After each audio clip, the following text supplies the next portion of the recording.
What's going on, everyone? It's your boy Savvy, and welcome back to the Savvy Show. And in today's episode, guys, we truly do have a special one. Today, we're going to be branching out. The Savvy fam is going to be branching out to potentially a new destination for us on the channel. And that new destination is TheVolgun, his channel, man. So, there's a lot of SCPs that he covered that a lot of other channels have not at the moment, and there's a few ones that caught my eye, and I'm like, okay, we gotta be prepared before we dive deep into foreign lands.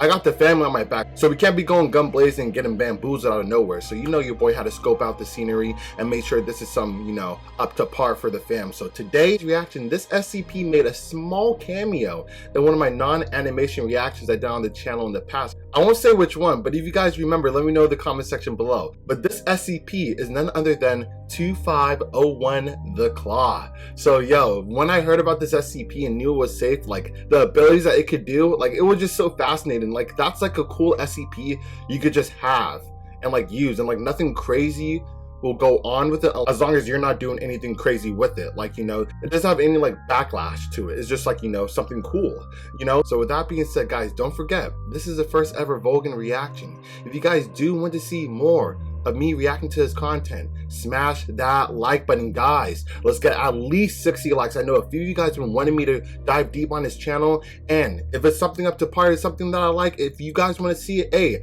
I might bring more into the future, but we got to show that like button some love. So smash that like button, smash the sub button, smash the notification button, and like always, have fun with the family. So with that being said, without any further ado, let's get this show started. Alrighty, SCP-2501, The Claw. Let's go.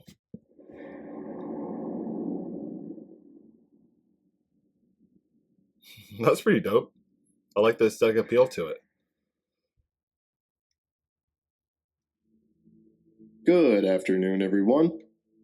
My name is Dr. Miller, and the SCP we're going to be looking at today is SCP-2501. Okay. Object Class: Safe. Special Containment Procedures. SCP-2501 is to be kept in Storage Vault 3H at Research Site 45. Only personnel with special exemption keycards will be allowed to access SCP-2501. Okay, before we dive any deeper, this is my first time watching his videos, so I'm just taking everything in. I really like the aesthetic appeal, like the desk, the picture of the SCP, but it seems like is he just reading the files verbatim, like just from the SCP site, like he's just reading it, or is he going to add like his own unique spin to it? Like, because I don't know, I never read the file, so like that would be something I would like to know if that is the case, if he is just reading it verbatim, or if he is going to read it and then add his own stuff, kind of like what Exploring series does a little bit. But keep it going. However, the use and/or misuse of SCP-2501 is strictly prohibited, punishable up to termination. All previous documentation regarding SCP-2501 is to be kept on high-security Foundation servers. Yep. Because of the destructive potential of SCP-2501, special exemption keycards will only be granted under special authorization from the O5 Council. Description: SCP-2501 is a mechanical gauntlet designed to be adapted to a human hand and forearm. He's so badass, SCP-2501 is made of an unknown lightweight material and is powered through unknown means. SCP-2501 shows no markings or numbers to give any indication of an origin or manufacturer. SCP-2501 appears to be in need of maintenance, although knowledge of repairing certain defective mechanisms is currently beyond Foundation researchers.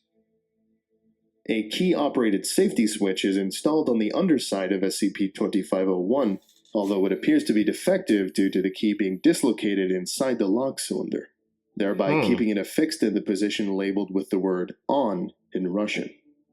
There is also... So it's from the Russians. The Russians made this. Yo, I wouldn't put it past them. a slightly corroded rotary control knob located on the left side of the wrist. This knob is located to the furthest clockwise position and will not turn counterclockwise. The setting labels are too worn to be decipherable, but are hypothesized to be numbers in increasing range. Oh, okay. SCP-2501's anomalous properties manifest when a user inserts his or her arm into the socket and engages the claw-like mechanism at the opposite end. When held in front of the user's face, SCP-2501 is able to exert an extreme amount of pressure on an object within the perspective of the user in relation to the claw-like mechanism. Okay. No upper limit on the amount of pressure SCP-2501 can exert has yet been observed. Damn. SCP-2501 is not able to perform more dexterous functions beyond rapidly opening and closing. I mean, it's a claw. What do you expect? It's going to crush and release. Like, yo, what more do you want to do with it? Come on now. Distance from the user to an object does not affect the end result, neither does density or size of the object. The object, during this process, always behaves as if two invisible forces are exerting against it at opposite ends, to the point of structural failure. Wow. Using SCP-2501 on media such as fluids or gases has no effect. Makes sense. The following information requires a Level 2 access. Has to be a solid. Experimental Test Logs, 2501-11. Subject: Research Technician using SCP-2501 on designated items. Procedure: SCP-2501 used normally as its designed function. Okay. Results: Test 1. Item: steel soup can, full, 1 meter distance. Result: destroyed via compression. Okay, easy. Comments: can crushed to a thickness of 0.08 millimeters. Soup had to be cleaned off of lab equipment. It was recommended that future testing be conducted outside. Test 2. Item: solid steel cylinder, diameter 8 centimeters, 20 meter distance. Result: flattened. Damn. Comments: cylinder was compressed into a disc measuring 1.6 meters in diameter and a thickness of 2 millimeters. So this is like basically like telekinesis, you know? So it's not really the claw crushing anything. It's just like the telekinesis power that the claw is kind of like, you know, operating that power with, you know, the clamp. We can't really see what's going on, but I'm assuming they're closing it and, you know, the powers itself is crushing whatever, you know, the claw's looking at. Test 3. A 1962 Buick LeSabre decommissioned from light vehicle pool. Distance: 100 meters. Result: destroyed via compression. Dang. Comments: car crushed lengthwise to a thickness of 19 centimeters. Wow. Test 4. M3 Stuart Light Tank. Decommissioned from Mobile Task Force Arsenal. Probably the same thing. Distance: 200 meters. Double. Result: okay. destroyed via compression. Comments: tank crushed to a thickness of 84 centimeters. Okay, so it's the same power from this, double the distance, from what I would assume, because the tank is way bigger than a car. So to get it crushed that small, it's still pretty strong. So 200 compared to 100 meters doesn't really, you know, go down in power. Upon further analysis, the steel armor has seemingly fused together due to the extreme heat generated during the process. Bro. Test 5. Item: concrete block, 1 meter cubed. Distance: 100 meters. Result: disintegrated. Comments: Jeez. block exploded violently into fragments. Nothing was found larger than 3 centimeters. Wow. Minor injuries sustained by staff. Recommended increasing minimum safe distances. What was the injuries? Test 6. Concrete block, 1 meter cubed. Distance: 4 kilometers. Result: failed. Oh. Comments: test conducted at night. Block was brightly illuminated in order to aid in testing. User missed target and crushed light fixture instead. Oh, wow. Recommended using binoculars and mount stability assist in subsequent range tests. Oh, so he probably couldn't see even though it was bright. Like, he probably was looking at something else, but he just fixed the light fixture. That's probably what he was, like, looking at and crushed on accident. Okay. Test 7. Item: high-altitude weather balloon. Distance: 32 kilometers. Result: destroyed via compression. Hopefully no one was in it. Comments: test conducted at night. Large halogen light fixture with sufficient battery life was affixed onto the balloon. Test was successful, however, debris was never found by recovery teams. Extreme range capabilities confirmed. Test 8. Asteroid 1566, Icarus, 2.9 times 10 to the power of 12 kilograms. Jeez, let's see Distance: this. perihelion, 0.18 astronomical units, aphelion 1.96 astronomical units. Sounds far. Result, not applicable. Comments, cancelled. Summary. SCP-2501's anomalous properties confirmed. Testing has been suspended indefinitely under O5 command. SCP-2501 is to be placed back in storage immediately. Object class designated as safe for the time being. Additional containment protocols may need to be enacted. SCP-2501 was remitted to a Foundation Logistics Center in an ornate shipping case by an anonymous benefactor. Marshall Carter and Dark. Benefactor is confirmed to have close affiliations to Marshall Carter and Dark Limited, as supported by the item description tag attached to SCP-2501 at the time of delivery, and a note detailing the context of the parcel. Archival Document 2501-01. Status: previously sold and in reserve, currently liquidate. Demand: previously high. I bet. Value was apparently $500,000 or 303,000 Great British pounds. Dang. Availability, estimated worldwide, 1. Identifier was exclusive item number 21 and in brackets, slightly worn condition.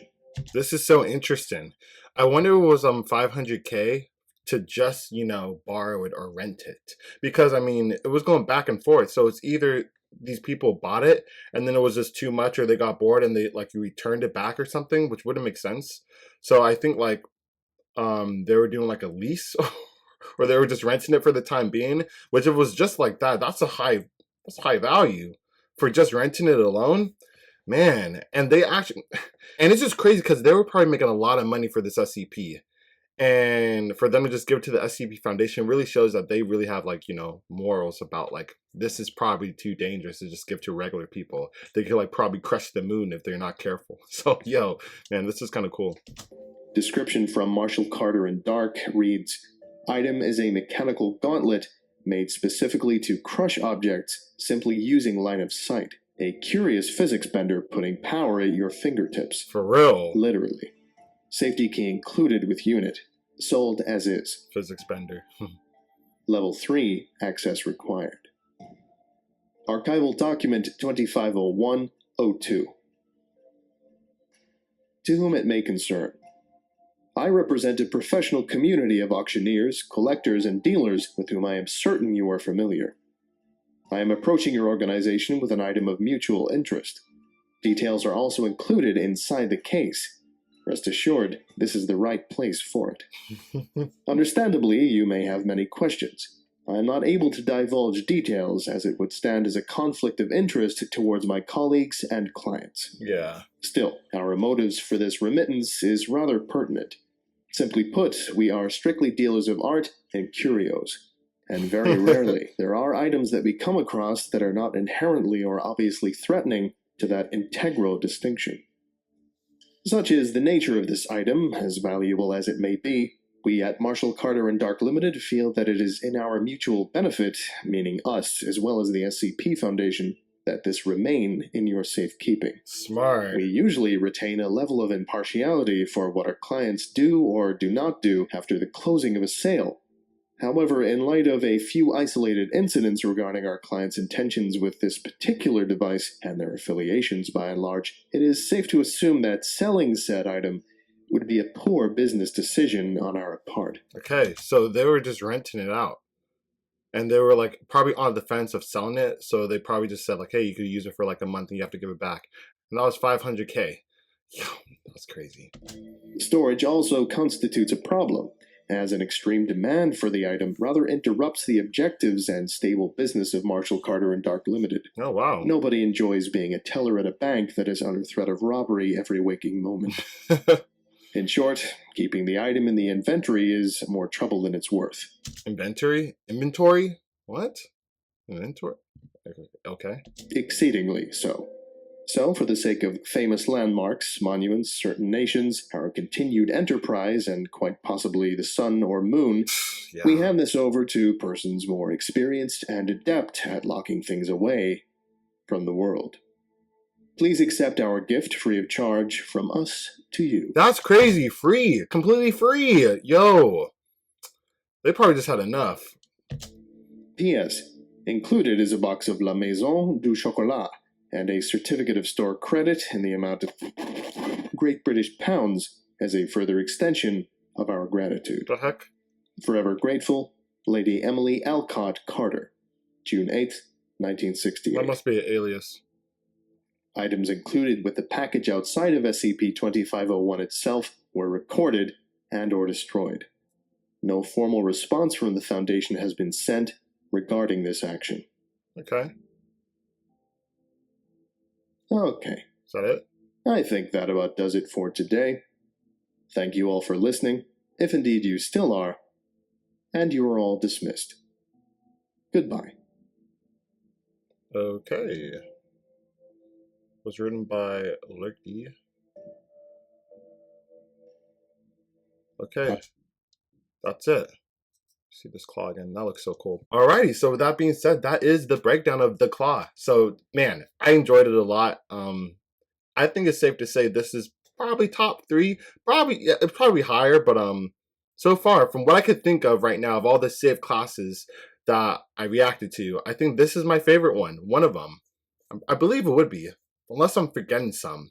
But yeah, I would definitely want to use this, like, just to take a roll with it. It seems pretty cool, but safe at the same time. So I won't do anything too crazy if you're smart with it. And with TheVolgun, since this is my first time, reacting to his content, I'll just talk a little bit about it. This was pretty cool. I like the aesthetic appeal to, the setup on his videos. Like, we see the SCP on the desktop, the mug, the keyboard, and we could see the breakdown of the file, and we're just reading along. I'm assuming this is like the actual text verbatim from this SCP. Like, he didn't add anything to it. I feel like he just, like, just got the text, put it there, and he's like showing it for us, and he's like just reading it. If I'm wrong, then let me know if he's adding his own twist to it, because I didn't personally read the file. I wouldn't know. So it just seems like it's just what's actually in the file, which is okay and cool, but nothing too crazy in my own opinion. I did enjoy this breakdown of the claw. It was really cool. If you guys want me to react more to TheVolgun, please let me know in the comment section below. Let's get at least 60 likes. That's the benchmark, guys, for this video, to see if you guys actually like his content. So yeah, with that being said, I hope you guys all enjoyed this reaction, and unfortunately that concludes today's episode. However, I'll catch you guys on the next one.